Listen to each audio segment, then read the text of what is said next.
Bottom, we'd have been screwed if we cut the bottom earlier. So there you go. Now we have our 96 3/8 OD on our skin.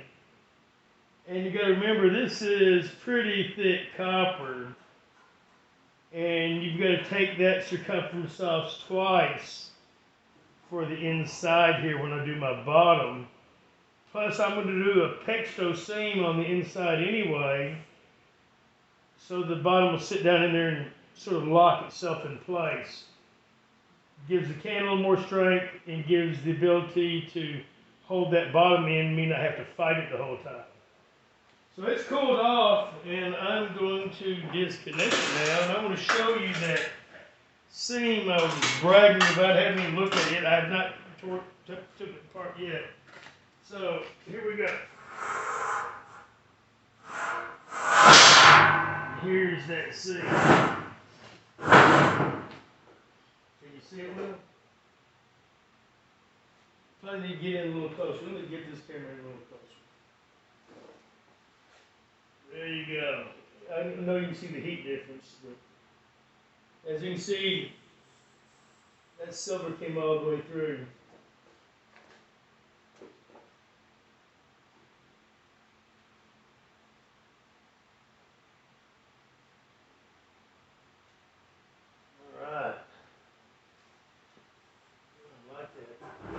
Show this camera to you. Can you see that? The silver's penetrated right there. There's a little discoloration. It actually bled through quite a bit right there. That's what I'm looking for. A clean outside, like this, nice and clean, and buff it down. It'll be smooth as the baby's bottom. So I'm happy with that. We're going to go to the pexto after that.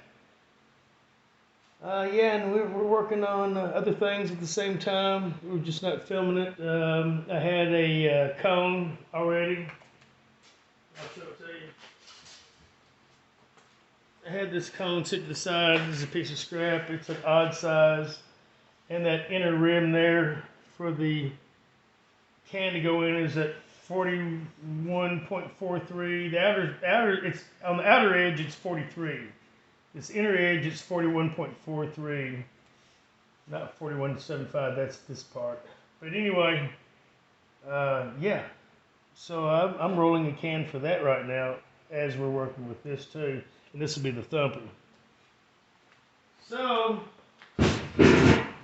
just trying to prove my theory that once you have an 8-foot sheet, 96-inch, and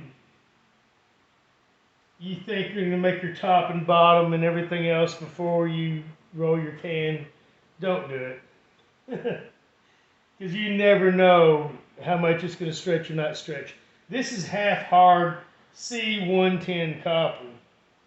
If you get the soft stuff, I'm telling you, it's going to really, really, really stretch.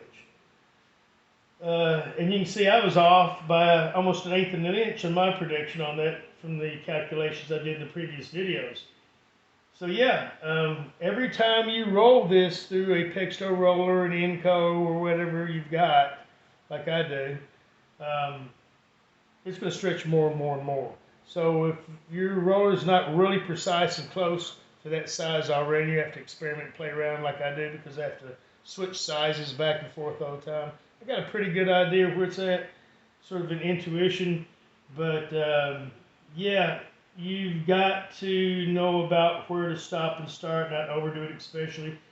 I would much rather underdo my rolling so it's not too tight than have to try to take it back out, because it's a pain in the ass. So yeah, multiple rolls is actually better for me. I get a test sheet usually and throw it through there and get pretty much a curvature amount. Get a good idea of where I'm starting off, and then I throw the big sheet in there. And that's what we're doing now. So yeah, we're going to go next to the pexto. We're going to do that tomorrow because it's getting late tonight. And I need help because I don't think my old ass can hold that thing up with my left shoulder at this age like I did when I was young. And I'll have somebody hold it up, and we'll put that bead in it and then we'll cut bottoms, and then we'll cut tops. So thanks for watching. Rocky Point Copper Stills. Appreciate you. We're out.